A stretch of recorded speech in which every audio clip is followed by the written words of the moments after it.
Hello and welcome. My name is Gregor Kokorz and I'm delighted to be invited by the Wirth Institute to present this week's Central European Talk. Trieste, a center of musical crossroads, or what we can learn about music history by looking beyond the framework of national borders. This is my topic I'm going to present to you, and I invite you to a virtual journey into 19th century Trieste's music history, a fairly peripheral topic in academic research, as Trieste never has been considered an important locus in academic research, notwithstanding the city's own efforts in raising its importance by inviting one of the leading stars of 19th century Italian opera, Giuseppe Verdi, to write even two operas for Trieste, Il Corsaro in 1848 and 2 years later the opera's Di Figlio. The goal of putting their own local theatre on the same level as Milan's La Scala or Venice's La Fenice, as formulated by the city's contract with the impresari of their theatre, was never achieved. And despite Verdi's other success, both national and international, his two Triestine operas did not succeed. Trieste, the important port city of the Habsburg Empire, due to imperial privileges and its economic prosperity, attracted people from various countries and backgrounds and grew over the course of the 19th century into the empire's fourth largest center, following Vienna, Budapest, and Prague, but never achieved the musical importance its bourgeois 19th century society longed for. Today, Trieste is known more for its literary heritage than for the importance of its music. In the multicultural climate of the late 19th and early 20th century, when Trieste reached the peak of its development, the city proved to be a fertile ground for a number of important writers, inspired by the cultural mix of the city, which was situated at the borders of Italian, Slovenian, and Austrian German influence. So why focusing on Trieste's music history then? And what can we achieve by such a goal? What I'm presenting to you today is part of an ongoing research project funded by the Austrian Science Agency. I'm particularly happy of being invited to present this topic in the speaker series of the Wirth Institute, not only as the current Austrian Visiting Professor at the University of Alberta, but because it is truly a Central European subject. It questions and challenges national narratives of musical historiography by focusing on the hidden but influential transnational perspectives in Central European music.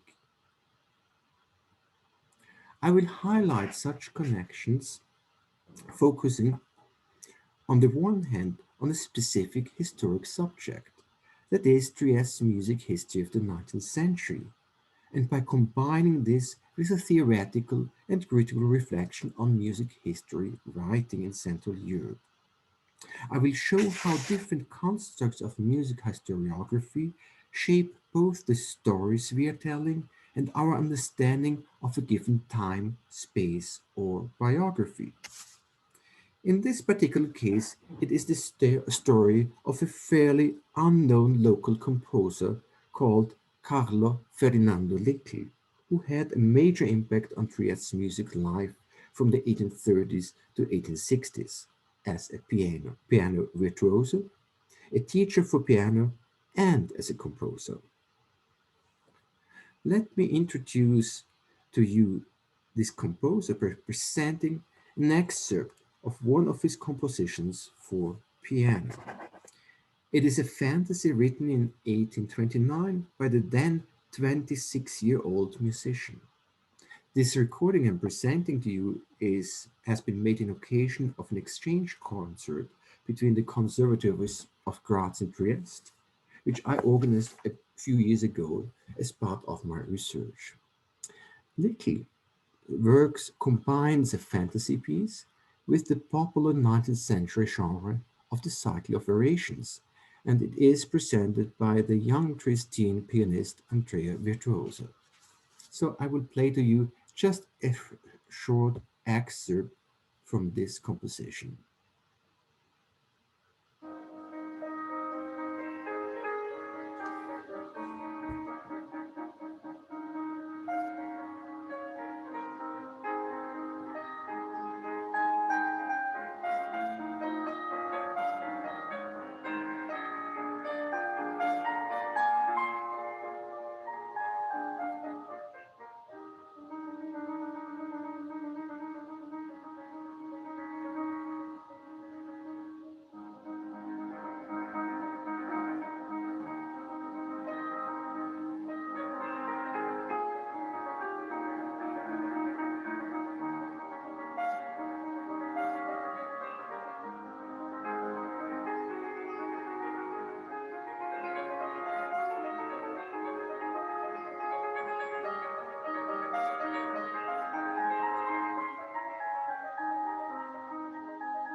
As this is not intended to be a musicological paper, I will not focus on any specific analytical aspects of Leclerc's music today.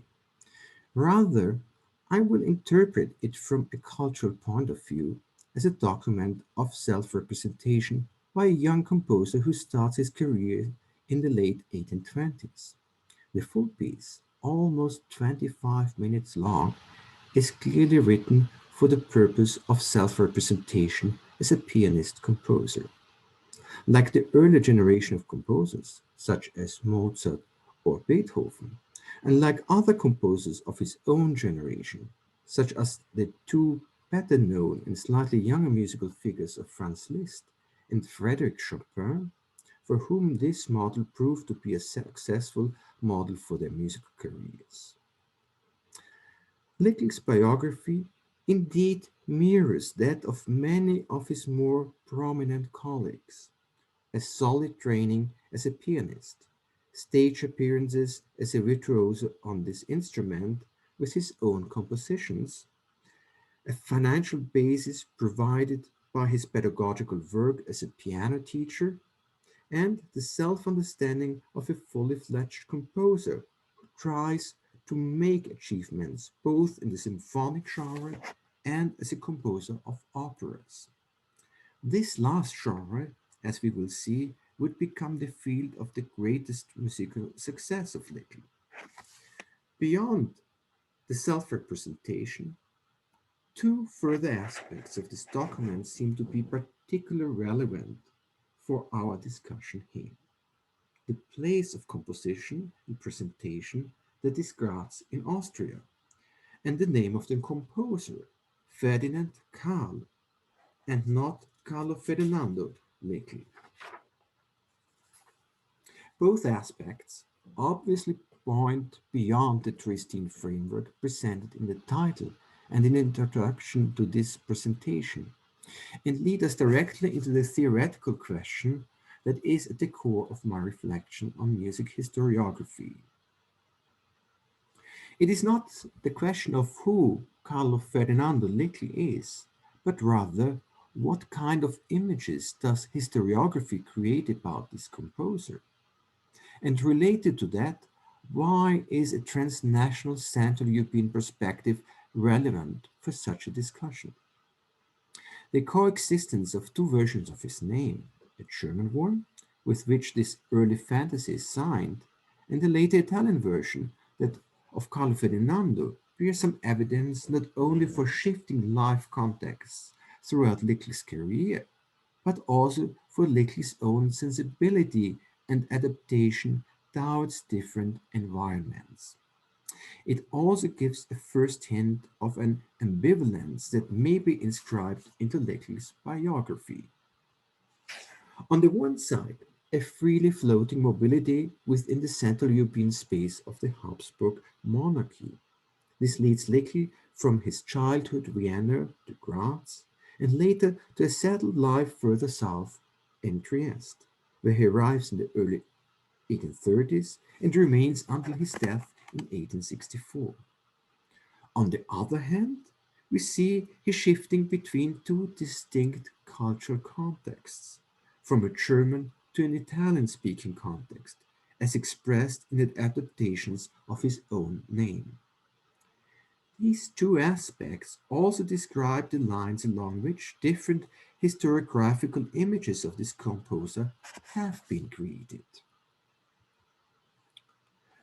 By applying different historiographical perspectives, I will now analyze four different visions of Leclerc's image that emerge through such shifting focuses. I will contrast two national approaches, that of the Italian patriot and the German nationalist, with two transnational models, one based on the notion of cultural transfer, and the second, which I will address as a cosmopolitan model. Let us start with the first one, and let's see how Carlo Ferdinando Leclerc can be depicted as an Italian patriot.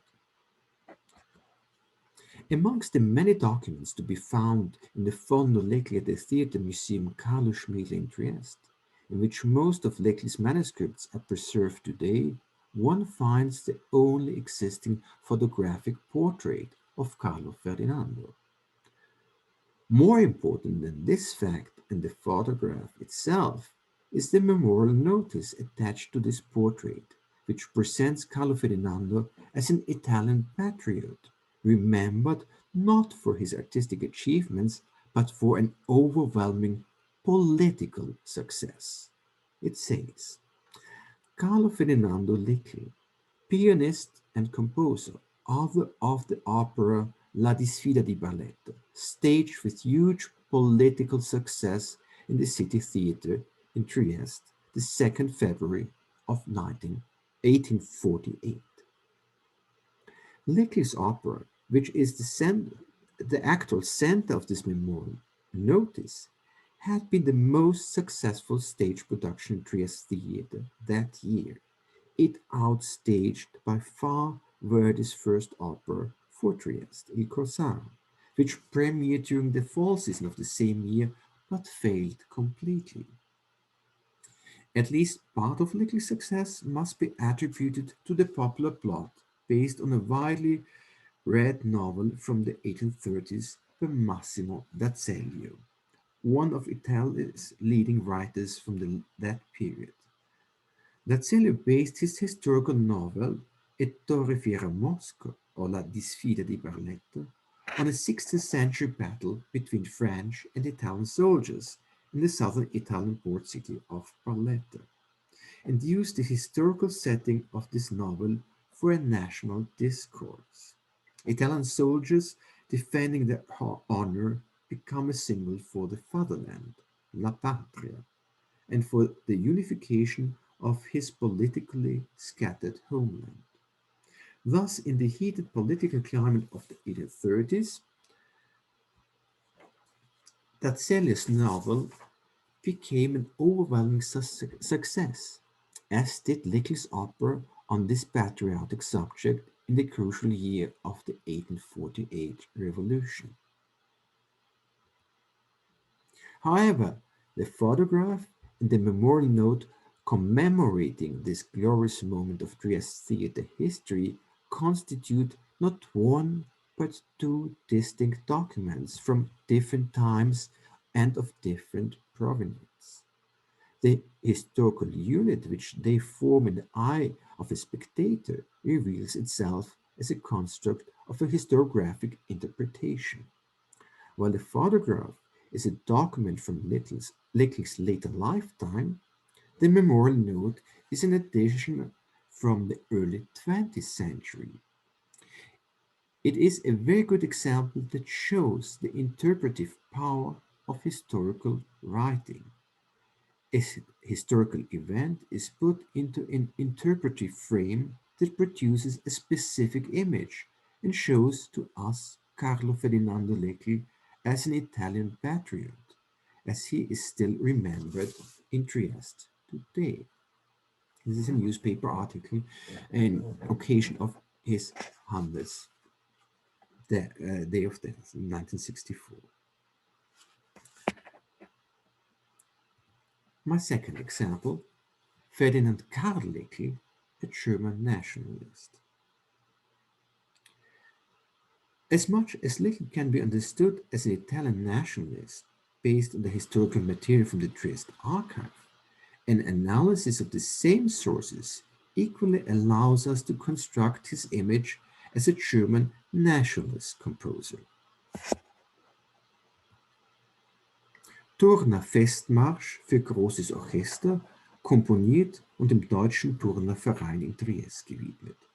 A festive march for orchestra dedicated to Trieste's newly founded German gymnastic society Eintracht is the title of Lecce's Opus 118.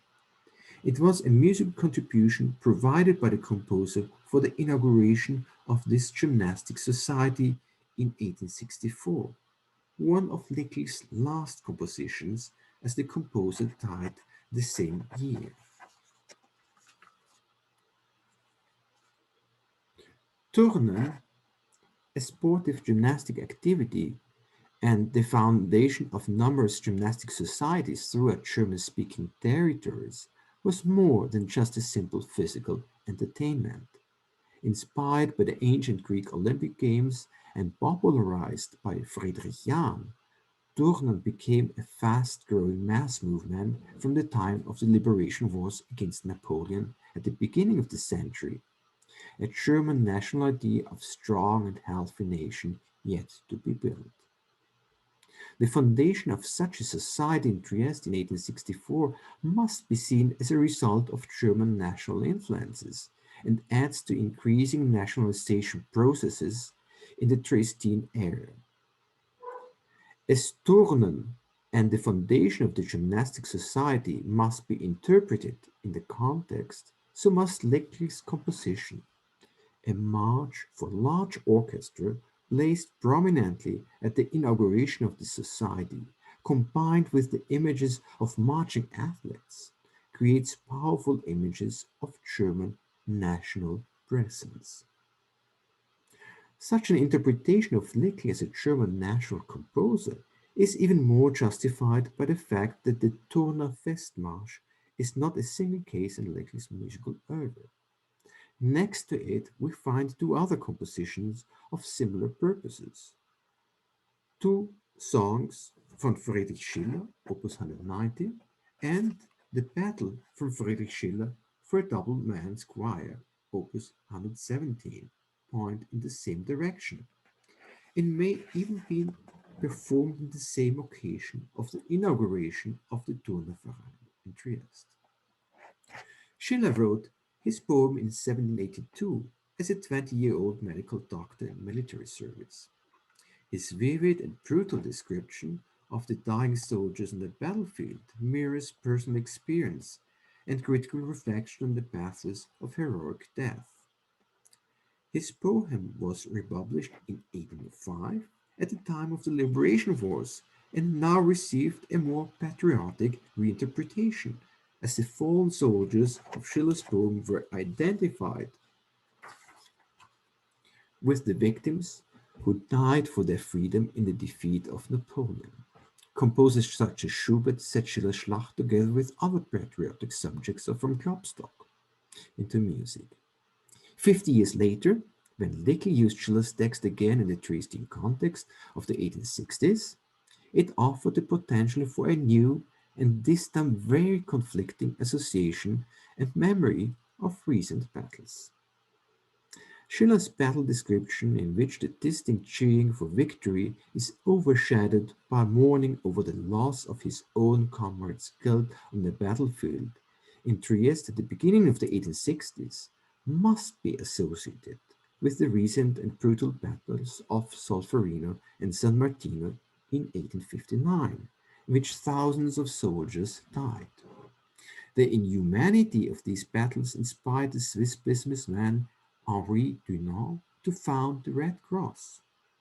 Schiller's poem not only allows for an interpretation of patriotic national feelings, but in its dramatic juxtaposition of victorious enemy and fallen comrades, it produces a polarization which, in the Triestine context of the 1860s, can easily be interpreted as a national confrontation between Italians on the one side and Germans on the other, particularly as Schiller had already become a decisive point of reference for the construction of a German national identity at that time.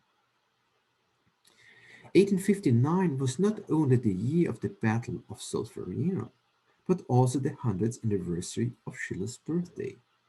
Like many German cities, Trieste used this occasion for the foundation of a local Schiller society, which soon developed into an important social meeting place for cultural activities in the second half of the 19th century.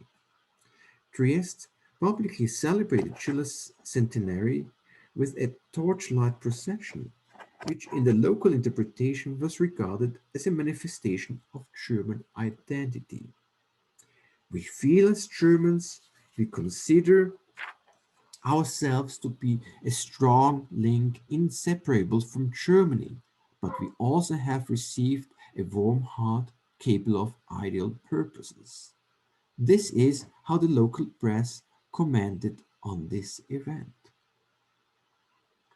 Setting Schiller's Schlacht into music in the Dresden context of the 1860s opens a rich but problematic field of German national associations, of which a composer living in the same environment certainly would be aware. Selecting and setting such a poem to music with its conflicting interpretive potential and arranging it for a festive and monumental setting of a double male choir are conscious decisions of a composer who, by such decisions and by such a composition, not only fosters German nationalism but also sheds light on his own political thinking as a German national composer. German or Italian nationalist, or maybe both.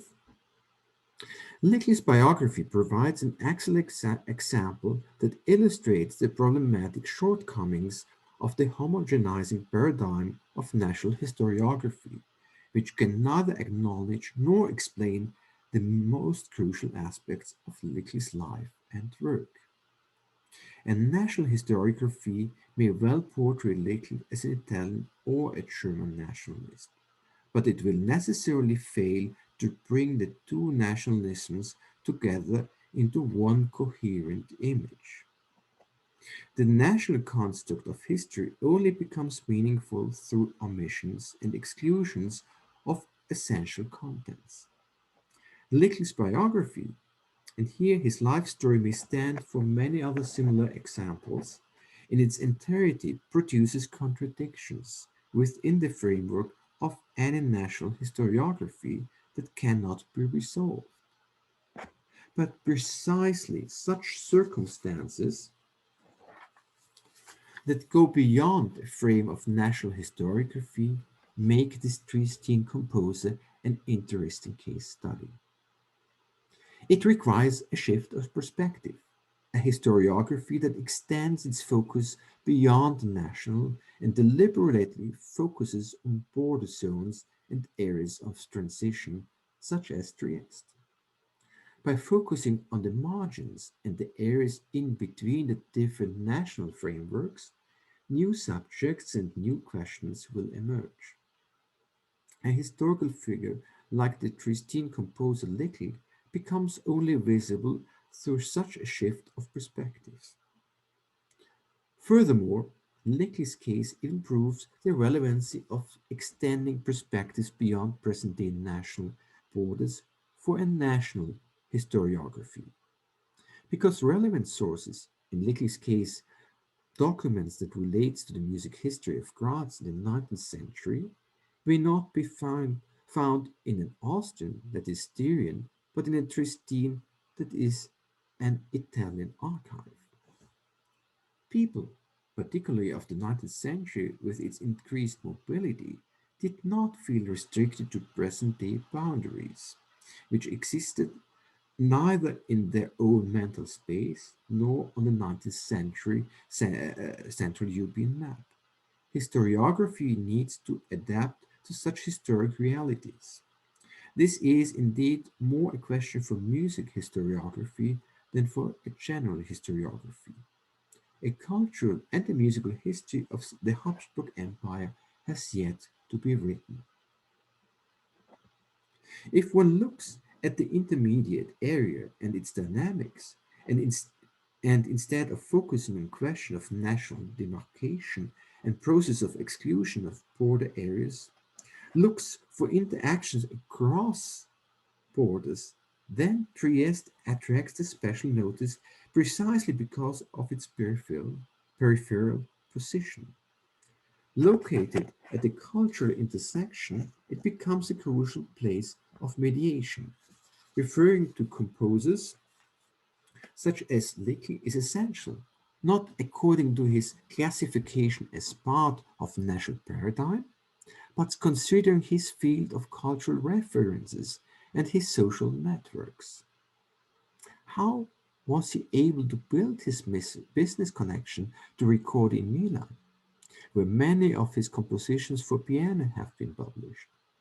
How did the cooperation with the Italian librettist for his Italian operas start?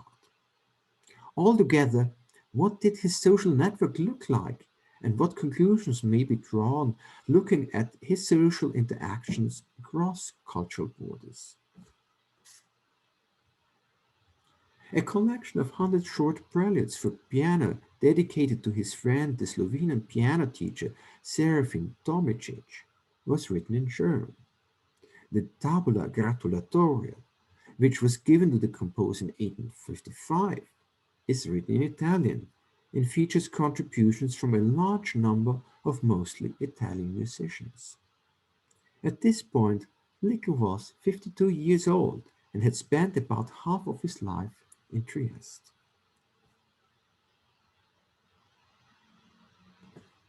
So, is Trieste a border region?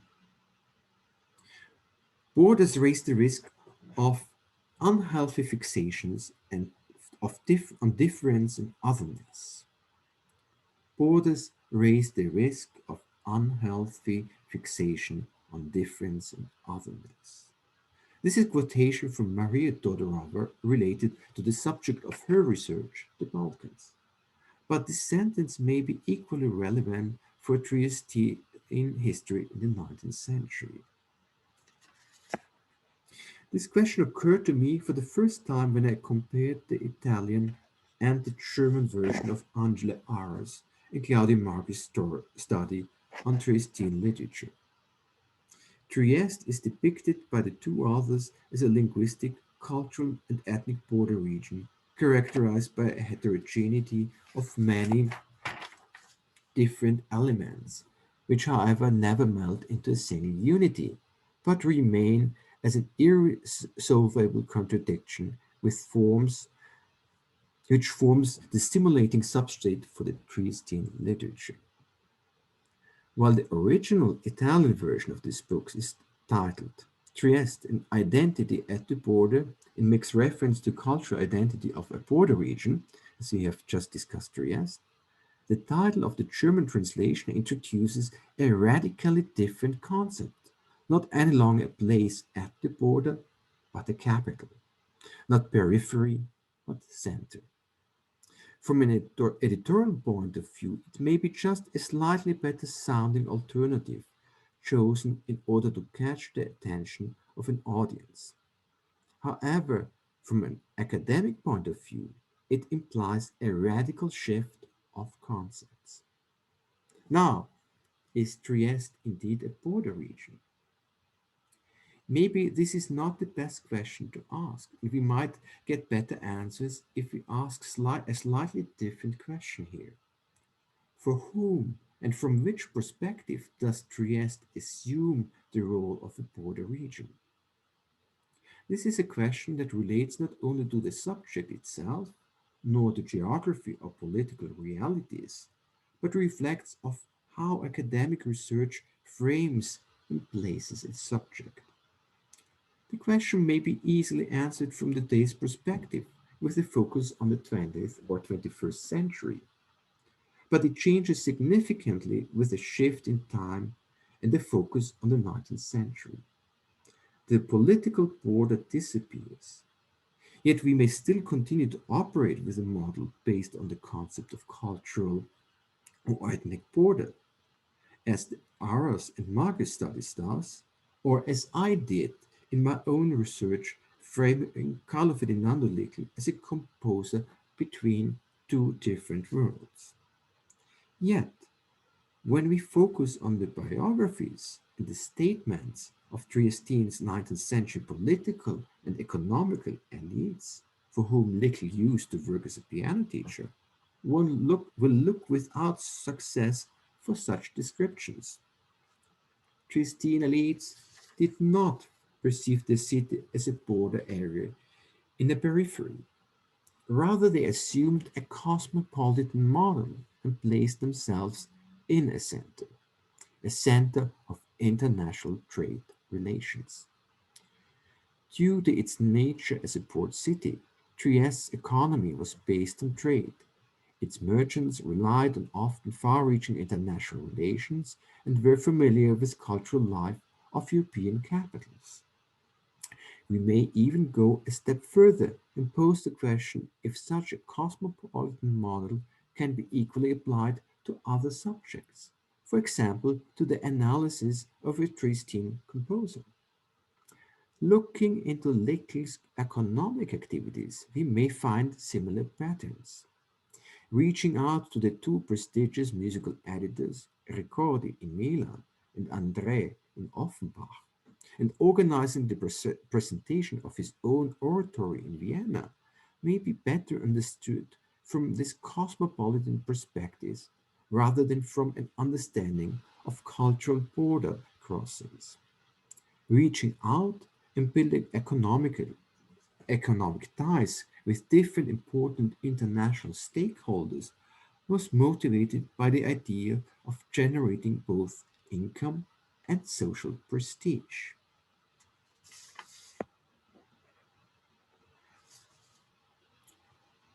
Now, Italian or German nationalist, a composer between two worlds, or a cosmopolitan. Four different perspectives. Most likely, we are inclined to choose and to opt for one of them. But maybe this would be a wrong move. Maybe it is exactly the oscillating between different perspectives that brings us closest to the many ambiguities of Central European identities. I would like to leave you with this reflection and finish my presentation at this point. Thank you very much for your attention and for accompanying me on my journey to 19th century Trieste. I know it's COVID time, and we are not meeting even virtually in the same place and at the same time, but intermediated by this video taped talk. Still, I would like to get in conversation with you. So, in case you have questions or comments, please contact me. I'm most happy to answer and to get in conversation with you. Thank you. Thank you for your attention.